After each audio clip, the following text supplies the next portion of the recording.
అండి, నేను మీ Vahini. Welcome to our channel Tarak Vahini TET and DSC. ఈ ఛానల్లో ప్రతిరోజు కూడా ఏపీ టెట్ డిఎస్సి సిలబస్ పై వీడియో క్లాసెస్ అనేవి ఫ్రీగా ఉంటాయి. ఇంకా ఎవరైనా ఛానల్ని సబ్స్క్రైబ్ చేసుకోకపోతే వెంటనే సబ్స్క్రైబ్ చేసుకోండి. అలాగే మనం వీక్లీ టెస్ట్ కూడా ఫ్రీగా కండక్ట్ చేస్తాం. ఎయిమ్ ఫర్ డిఎస్సి అనే టెలిగ్రామ్ గ్రూప్లో సండే 6 PM కి వీక్లీ టెస్ట్ కూడా ఉంటుంది. సో ఇప్పటి వరకు మనము బిఎస్సి టెట్ సిలబస్ లో అన్ని సబ్జెక్టుల మీద కూడా క్లాసెస్ చేసాము. అలాగే జీకేకి సంబంధించి కూడా చాలా క్లాసెస్ అనేవి కోడింగ్ క్లాసెస్ చెప్పుకున్నాము. ఈ రోజు మనం చెప్పుకోబోయే జీకే టాపిక్ ఏంటంటే రైల్వే జోన్స్ అన్నమాట. ఈ రైల్వే జోన్స్ మీద ఖచ్చితంగా బిట్ వచ్చే అవకాశాలు ఎక్కువగా ఉన్నాయి. కాబట్టి దీన్ని జాగ్రత్తగా వినండి. మీకోసం అర్థమయ్యే విధంగా ఇలా క్లియర్ గా ఒక పిక్చర్ రూపంలో మైండ్ మ్యాపింగ్ లాగా రాయడం జరిగింది అనమాట. ఓకే ఫ్రెండ్స్, ఇప్పుడైతే మనం వివరంగా తెలుసుకుందాం. అండ్ దీనికోసం మనకి న్యూస్ పేపర్ లో వచ్చిన ఇన్ఫర్మేషన్ మొత్తాన్ని వివరిస్తూ ఈ రైల్వే జోన్స్ ని కూడా మనము ఈజీగా తర్వాత తెలుసుకుందాం. ఓకే, ఫస్ట్ టైం చూస్తున్నట్లయితే మన ఛానల్ ని సబ్స్క్రైబ్ చేసుకోండి. మనము కరెంట్ అఫైర్ కోసం కూడా వేరే ఛానల్ అయితే మనకుంది, వాహినిస్ డిఎస్సి వరల్డ్ అని. అందులో ప్రతిరోజు కూడా కరెంట్ అఫైర్ క్లాసెస్ కూడా ఫ్రీగా కండక్ట్ చేస్తున్నాము, అవి కూడా చూడండి. ఓకేనా? అలాగే సైకాలజీ, పిఐఈ, తర్వాత కంటెంట్, మెథడ్ ప్రతిదీ కూడా క్లాసెస్ అయితే ఉన్నాయి. ఓకే ఫ్రెండ్స్, ఇదైతే మనకి పేపర్లో ఇచ్చిన అంశం అన్నమాట. దీన్ని ఎక్స్ప్లెయిన్ చేసుకుంటూ వీటిని క్లియర్గా ఎలా గుర్తుపెట్టుకోవాలో తెలుసుకుందాము. సో దేశంలో మొదటిసారిగా రైల్వేలు బ్రిటిష్ సైనికుల అవసరాల కోసం ఏర్పాటయ్యాయి. ఆ తర్వాత వనరులు, సరుకు రవాణా కోసం వినియోగించారు. దేశంలో పారిశ్రామిక అభివృద్ధి త్వరితగతిన జరగడానికి రైల్వేలు దోహదపడ్డాయి. భారత్ లో రైలు సేవలు తొలుత 1830లో ప్రతిపాదించినప్పటికీ మొదటిసారిగా సరుకు రవాణా అనేది 1851లో ఉత్తరాఖండ్ లో మొదలైంది. ఇక ప్రజా రవాణా కోసం ప్రారంభించిన తొలి రైలు 1853లో బోర్బందర్ నుంచి థానే వరకు నడిచింది. బోర్బందర్ అంటే ఇప్పుడు ఉన్న ముంబై ఏనండి, అప్పట్లో అలా పిలిచేవారు అనమాట. సో ముంబై టు థానే 1853లో ఫస్ట్ ప్యాసింజర్ ట్రైన్ అనేది నడిచింది అనేది మనందరికీ తెలిసిన విషయమే. తర్వాత తెలంగాణలో మొదటి రైలు అనేది 1874లో సికింద్రాబాద్ నుంచి వాడి మధ్య ప్రయాణించింది. మొదటి విద్యుత్ రైలు ముంబై నుంచి కుర్లా మధ్య 1925లో తిరిగింది.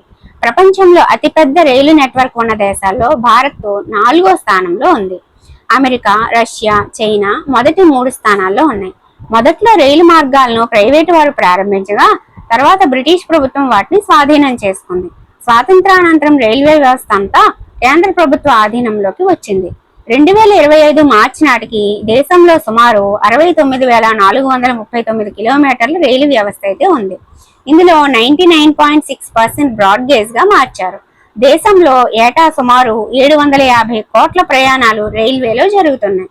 సరుకులు, ప్రయాణికుల ద్వారా సుమారు 80,000 కోట్ల ఆదాయం సమకూరుతుంది. ప్రస్తుతం రోజు సుమారు 25,000 రైళ్లు నడుస్తున్నాయి. వీటికి ప్రత్యేక రైళ్లు అదనం. రైల్వేలో సుమారు 1.2 మిలియన్ల ఉద్యోగులు పనిచేస్తున్నారు. ఇప్పుడు మనము రైల్వే గేజెస్ ని చూద్దాము. దేశంలో రైలు పట్టాల మధ్య దూరాన్ని సూచించేదే గేజ్ అన్నమాట. ఈ దూరం అనేది రైలు వేగం, స్థిరత్వం, మోసే సామర్థ్యంలో కీలక పాత్ర పోషిస్తుంది. అందులో బ్రాడ్ గేజ్ అంటే ఏంటంటే దీని వెడల్పు 1676 మిల్లీమీటర్లు, అధిక సామర్థ్యం, స్థిరత్వం ఉంటుంది. తర్వాత మీటర్ గేజ్, దీని వెడల్పు 1000 మిల్లీమీటర్లు. గతంలో భారత్లో ఎక్కువగా మీటర్ గేజ్లే ఉండేవి. నారో గేజ్ 762 మిల్లీమీటర్లు లేదా 610 మిల్లీమీటర్ల వెడల్పుతో ఎక్కువగా కొండ ప్రాంతాలు, మారుమూల ప్రాంతాల్లో ఈ నారో గేజ్లు అయితే ఉంటాయి. తర్వాత యూనిగేజ్ ప్రాజెక్ట్, దేశంలో వివిధ రకాల గేజ్లని ఒకే రకమైన గేజ్ అంటే బ్రాడ్ గేజ్ గా మార్చే ప్రాజెక్ట్ యూనిగేజ్ ప్రాజెక్ట్ అన్నమాట. ఒకే గేజ్ ప్రమాణాన్ని అవలంబించడం ప్రయాణ వేగాన్ని పెంచి సమయాన్ని ఆదా చేస్తుంది. సో ఇది రైల్వే గేజెస్ కోసం. ఇప్పుడు రైల్వే జోన్ల కోసము క్లియర్ గా తెలుసుకుందాము. రైల్వే మంత్రిత్వ శాఖ రైల్వే నెట్వర్క్ ను నిర్వహణ అవసరాలు, ప్రయోజనం కోసం భౌగోళిక జోన్లుగా విభజించింది అన్నమాట. మొదటిగా 1951లో చెన్నై కేంద్రంగా దక్షిణ రైల్వే జోన్ ప్రారంభమైంది. చెన్నై కేంద్రంగా దక్షిణ రైల్వే జోన్ ఫస్ట్ ప్రారంభమైంది. తర్వాత చివరిగా 2019లో విశాఖపట్నం కేంద్రంగా దక్షిణ తీర రైల్వే జోన్ ఏర్పాటైంది అన్నమాట. 2019లో విశాఖపట్నం దక్షిణ తీర అంటే దక్షిణ కోస్తా రైల్వే జోన్ అనేది వచ్చింది. దేశంలో అతిపెద్ద రైల్వే జోన్ అని అడిగితే ఢిల్లీ కేంద్రంగా ఉత్తర రైల్వే జోన్ ఉంది. పొడవైన రైలు మార్గం ఉన్న రాష్ట్రం అంటే ఉత్తరప్రదేశ్. రైలు మార్గం లేనిది అంటే సిక్కిము. అధిక రైల్వే లైన్ సాంద్రత ఉన్న రాష్ట్రం పశ్చిమ బెంగాల్. తర్వాత పంజాబ్, బీహార్, హర్యానా, ఉత్తరప్రదేశ్ ఇవన్నీ ఉన్నాయన్నమాట. దేశంలో అతి పురాతన రైలు ఫెయిరీ క్వీన్. ఇది న్యూఢిల్లీ నుంచి ఆల్వార్ మధ్య నడుస్తుంది. ఆల్వార్ అంటే ఇప్పుడు రాజస్థాన్. వేగవంతమైన రైలు వందే భారత్ ఎక్స్ప్రెస్ అన్నమాట. గంటకి 180 కిలోమీటర్లు ప్రయాణిస్తుంది. రెండో వేగవంతమైన రైలు గతిమాన్ ఎక్స్ప్రెస్. ఇది నిజాముద్దీన్ నుంచి ఆగ్రా మధ్య గంటకి 160 కిలోమీటర్ల వేగంతో నడుస్తుంది. ఎక్కువ దూరం ప్రయాణిస్తూ ఎక్కువ మంది ప్రయాణికులను చేరవేసే రైలు ఏది అంటే వివేక్ ఎక్స్ప్రెస్. ఇది అస్సాం నుంచి తమిళనాడు మధ్య 4273 కిలోమీటర్ల దూరం ప్రయాణిస్తుంది. ఇక్కడ మనకి ప్రస్తుతం అతి పొడవైన రైల్వే ప్లాట్ఫామ్ గోరఖ్పూర్ ఉత్తరప్రదేశ్ అని చెప్పి ఇచ్చారు 1367 మీటర్లని. కానీ ఇప్పుడైతే మారిందండి. 1.5 కిలోమీటర్స్తో హుబ్లీ అనేది ప్రస్తుతం అతి పొడవైన రైల్వే ప్లాట్ఫామ్ అనమాట. అదొక్కటి మీరు ఇక్కడ సరి చేసుకుంటారు, హుబ్లీ. ఓకేనా. 2023 మార్చిలో దీనికి గిన్నీస్ వరల్డ్ రికార్డు కూడా వచ్చిందండి, అతి పొడవైన రైల్వే ప్లాట్ఫామ్ హుబ్లీ అని చెప్పి. ఓకే, ఇక్కడైతే అది మిస్టేక్ వచ్చింది, చేంజ్ చేసుకోండి. ఫస్ట్ అయితే గోరఖ్పూరే ఉండేది, ఇప్పుడు మాత్రం హుబ్లీ అనమాట. ఓకే. రైల్వే లోగో ఏంటి, భారతీయ రైల్వే మస్కట్ ఏంటి అంటే బోలు. లాంతర్ పట్టుకున్న ఏనుగు పిల్ల కార్టూన్ బొమ్మ అయితే ఉంటుంది అనమాట. ఓకే, అది మస్కట్, దాని పేరు బోలు. ఇది రైల్వే భద్రత కోసం, రైల్వేకి సంబంధించిన సమాచారాలు అందించేటప్పుడు ఈ లోగో వేసి అక్కడ మనకి సమాచారం ఇస్తారనమాట. వివిధ రైల్వే స్టేషన్లో గట్రా మనకి ఆ బోలు బొమ్మ అయితే కనిపిస్తుంది. ఈసారి ఎప్పుడైనా వెళ్ళేటప్పుడు చూడండి. ఈ మధ్యన మనము మెట్రో రైల్ అని వింటూ ఉన్నాం కదా. మల్టీ ర్యాపిడ్ ట్రాన్స్పోర్ట్ సిస్టమ్ అన్నమాట. వీటిని మెట్రో రైల్ అంటారు. దేశంలో మొదట 1984లో కోల్కతాలో ప్రారంభమయ్యాయి. మెట్రో రైల్ పితామహుడు శ్రీధరన్ ఢిల్లీలో 2002లో మెట్రో సేవలు ప్రారంభించారు. బెంగళూరులో 2011లో, హైదరాబాద్ లో 2017 నవంబర్ 29న ప్రారంభమయ్యాయి. ప్రస్తుతం దేశంలో 18 నగరాలకు మెట్రో సేవలు విస్తరించాయి. వందే భారత్ ఇప్పుడు చెప్పుకున్నాం కదా, వందే భారత్ కోసము గంటకి 180 కిలోమీటర్లని, దానికోసం స్వదేశీ పరిజ్ఞానంతో నిర్మించిన semi high speed rail Vande Bharat అన్నమాట. దీని అసలు పేరు ట్రైన్ 18. మేక్ ఇన్ ఇండియా చొరవతో చెన్నైలోని ఇంటిగ్రేటెడ్ కోచ్ ఫ్యాక్టరీలో రూపొందించారు. 2019 ఫిబ్రవరిలో ప్రారంభించారు. దీని వేగం గంటకి 180 కిలోమీటర్లు. నెక్స్ట్ డైమండ్ క్వాడ్రిలేటరల్, దీనిని వజ్రపు చతుర్భుజి అంటారు. రహదారుల కోసం బంగారు చతుర్భుజి గోల్డెన్ క్వాడ్రిలేటరల్. హైవేల మాదిరిగా రైల్వేల కోసం కూడా డైమండ్ క్వాడ్రిలేటర్లు చేపట్టారనమాట. రహదారుల కోసం అయితే గోల్డెన్ క్వాడ్రిలేటర్, రైల్వేల కోసం అయితే డైమండ్ క్వాడ్రిలేటర్ వజ్రపు చతుర్భుజి ఉంటుంది. ఢిల్లీ, కోల్కతా, చెన్నై, ముంబైలను కలుపుతూ హై స్పీడ్ రైల్ కనెక్టివిటీ ప్రణాళికను 2014 నుంచి 2015లో ప్రకటించారు. హై స్పీడ్ రైల్ ప్రాజెక్టు గురించి చూద్దాము. 2016లో national high speed rail corporation limited స్థాపించారు. ఈ సంస్థ అధిక వేగంతో గంటకు 250 నుంచి 350 కిలోమీటర్ల వేగంతో నడిచే హై స్పీడ్ రైలు కారిడార్లు, రైల్వే లైన్లు నిర్మించి నిర్వహిస్తుంది. గుర్తించిన హై స్పీడ్ రైల్వే కారిడార్లు ముంబై నుంచి పూణే, పూణే నుంచి హైదరాబాద్, హైదరాబాద్ నుంచి Bengaluru, Hyderabad to Chennai, Chennai to Bengaluru, Delhi to Varanasi, Varanasi to Siliguri అన్నమాట. ప్రస్తుతానికి ఆమోదించినవి ఏంటి అంటే Delhi to Patna, Delhi to Amritsar, Chennai to Bengaluru to Trivandrum, Thiruvananthapuram to Mangaluru, Pune to Mumbai to Ahmedabad అన్నమాట. ఓకే, ఇది ప్రస్తుతానికి ఆమోదించిన కారిడార్లు.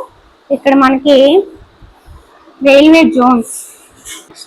ఇప్పుడు రైల్వే జోన్స్ కోసం చూద్దాం. దేశంలో ప్రస్తుతం 19 రైల్వే జోన్లు ఉన్నాయి. ఈ జోన్లు దేశవ్యాప్తంగా విస్తారమైన రైల్వే నెట్వర్క్ ని నిర్వహిస్తాయి. ఈ రైల్వే మండలాల జాబితాని మీకు ఇప్పుడు ఒక పిక్చర్ వేసాను కదా, సో అందులో ఎక్స్ప్లెయిన్ చేస్తాను. ఒకసారి ఇక్కడ చూసేద్దాం, ఇక్కడ చూస్తూ అక్కడ చూద్దాం. ఓకే, ఇప్పుడు ఇక్కడ మనకి రైల్వే జోన్స్ జాబితా అయితే ఉంది. అవి 19 జోన్లని మనం ఇప్పుడు తెలుసుకున్నాం, ప్రెసెంట్ ఉన్నాయని చెప్పి. వాటిని ఇక్కడ మైండ్ మ్యాపింగ్ లాగా తెలుసుకుందాము. సో ఇక్కడ ఉన్న డిఫరెన్స్ ఏంటి, కొత్తగా ఏమైనా వచ్చాయనేది కూడా డిస్కస్ చేసుకున్నాం. ఓకే, మధ్యలో ఉన్నది మధ్య రైల్వే అండి, ముంబై. ఇంకా ఇక్కడ చూసారు కదా. తర్వాత తూర్పు రైల్వే ఈస్ట్ కోల్కతా అనమాట. తూర్పు మధ్య రైల్వే వచ్చేసి హాజీపూర్ అండి. తూర్పు తీర రైల్వే దాన్ని ఈస్ట్ కోస్ట్ అంటాం కదా మనం, అది భువనేశ్వర్ అనమాట.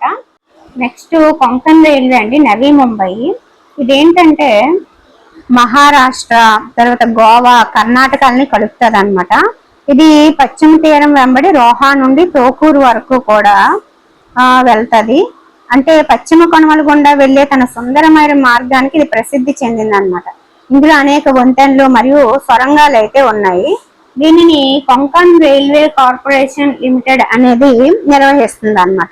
ముంబైని మంగళూరుకు కలుపుతూ పశ్చిమ తీరాల ప్రాంతాల మధ్య కీలకమైన అనుసంధానంగా పనిచేసేది కొంకన్ రైల్వే అన్నమాట. ఓకేనా. నెక్స్ట్ వచ్చేసి ఈశాన్య సరిహద్దు రైల్వే గౌహటి అండి. సో ఈశాన్య సరిహద్దు రైల్వే ఇక్కడ ఉంది, ఇది గౌహటి అన్నమాట. నెక్స్ట్ ఉత్తర రైల్వే న్యూఢిల్లీ చూపించాను, ఉత్తర రైల్వే న్యూఢిల్లీ అండి. నెక్స్ట్ ఉత్తర మధ్య రైల్వే ప్రయాగ్రాజ్ అండి. ఉత్తర మధ్య రైల్వే అలహాబాద్ అని ఉండేదన్నమాట, దాన్ని ప్రయాగ్రాజ్ గా మార్చడం జరిగింది. సో ఉత్తర మధ్య రైల్వే ప్రయాగ్రాజ్ అన్నమాట. నెక్స్ట్ ఈశాన్య రైల్వే అండి గోరఖ్పూర్, ఇక్కడ ఉంది ఈశాన్య రైల్వే గోరఖ్పూర్. తర్వాత వాయువ్య రైల్వే జైపూర్ అండి, వాయువ్య రైల్వే జైపూర్. ఓకే, వాయువ్య రైల్వే జైపూర్. నెక్స్ట్ దక్షిణ మధ్య రైల్వే సికింద్రాబాద్ అండి, ఇక్కడ ఉంది. తర్వాత ఆగ్నేయ మధ్య రైల్వే బిలాస్పూర్ అండి, ఇక్కడ ఉంది. ఆగ్నేయ రైల్వే కోల్కతా, ఇక్కడ ఉంది. తర్వాత నైరుతి రైల్వే హుబ్లీ అండి, ఇక్కడ ఉంది హుబ్లీ. తర్వాత దక్షిణ రైల్వే చెన్నై, ఇక్కడ ఉంది. పశ్చిమ మధ్య రైల్వే జబల్పూర్ అండి, పశ్చిమ మధ్య రైల్వే జబల్పూర్, పశ్చిమ మధ్య రైల్వే జబల్పూర్ ఇక్కడ ఉంది. తర్వాత పశ్చిమ రైల్వే ముంబై అండి, పశ్చిమ railway Mumbai. Next metro railway Kolkata metropolitan railway కూడా ఉంది. తర్వాత దక్షిణ తీర రైల్వే విశాఖపట్నం అన్నమాట ఇది. సో ఇవి టోటల్ గా మనకి 19 రైల్వే జోన్స్ అన్నమాట, ఇది విషయము. సో ఇప్పుడైతే మనం ఒక ఆర్డర్ లో గుర్తు పెట్టేసుకుందాము. అలహాబాద్ నే ప్రయాగ్రాజ్ గా పేరు మార్చారు, గుర్తు పెట్టుకోండి, ప్రయాగ్రాజ్ అన్నమాట. ఇప్పుడు మనము ఆర్డర్ లో నీట్ గా గుర్తు పెట్టుకుందాము. First east west north south చూద్దామండి. East Kolkata, north Delhi, west Mumbai, south Chennai అన్నమాట.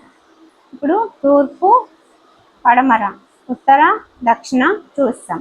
ఇప్పుడు తూర్పు మధ్య ఉత్తర మధ్య పడమర మధ్య దక్షిణ మధ్య చూద్దాం. తూర్పు మధ్య హాజీపూర్ అండి, ఉత్తర మధ్య ప్రయాగ్రాజ్, పడమర మధ్య జబల్పూర్, దక్షిణ మధ్య సికింద్రాబాద్. అయిపోయింది. ఈశాన్యం వాయువ్యం నైరుతి ఆగ్నేయం చూద్దాం. ఈశాన్యం గోరఖ్పూర్ అండి, వాయువ్యం జైపూర్, నైరుతి హుబ్లీ, ఆగ్నేయం కోల్కతా.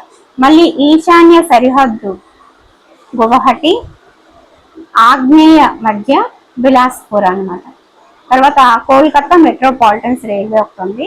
ఆ తర్వాత కొంకన్ రైల్వే అనేది ముంబై నుంచి మహారాష్ట్ర గోవా కర్ణాటక వీటన్నిటిని కలుపుతూ వెళ్తుంది అన్నమాట అది. నెక్స్ట్ సో మొత్తం అయిపోయి ఒకసారి చూసుకోండి. తూర్పు కోల్కతా, పడమర ముంబై, ఉత్తర ఢిల్లీ, దక్షిణ చెన్నై. సో చూసారు కదండి, మొత్తం కూడా మనకి 19 రైల్వే జోన్స్. అసలు రైల్వే అనేది ఎక్కడ స్టార్ట్ అయింది, ఎందుకు స్టార్ట్ అయింది, ఫస్ట్ ఎక్కడ వచ్చింది, తెలంగాణలో ఎప్పుడు వచ్చింది, ఆ తర్వాత రైల్వే జోన్స్ అనేవి ఎలా వచ్చాయి, తర్వాత మనకి రైల్వే గేజెస్ ఏముంటాయి, ఎందుకు ఉంటాయి, ప్రతిదీ కూడా నేను వివరంగా ఈ వీడియోలో అందించాను. రైల్వే మీద రైల్వే జోన్స్ మీద ఎటువంటి బిట్ వచ్చినా మీరు ఇప్పుడు ఆన్సర్ చేయగలరు. జీకేలో మీకు ఒక మార్క్ గ్యారెంటీ. ఓకేనా. సో ఇలా అయితే మీరు ఒక పిక్చర్ వేసి అయితే గుర్తుపెట్టుకోవడానికి ట్రై చేయండి. వీడియోని చివరి వరకు చూసినందుకు ధన్యవాదాలు. అలాగే వీలైతే నేను ఏదైతే చెప్పానో అది నోట్స్ రాసుకోవడానికి ట్రై చేయండి. ఖచ్చితంగా ఉపయోగపడే టాపిక్ని ఈరోజు మీకు అందించానని అనుకుంటున్నాను. Okay friends, thank you.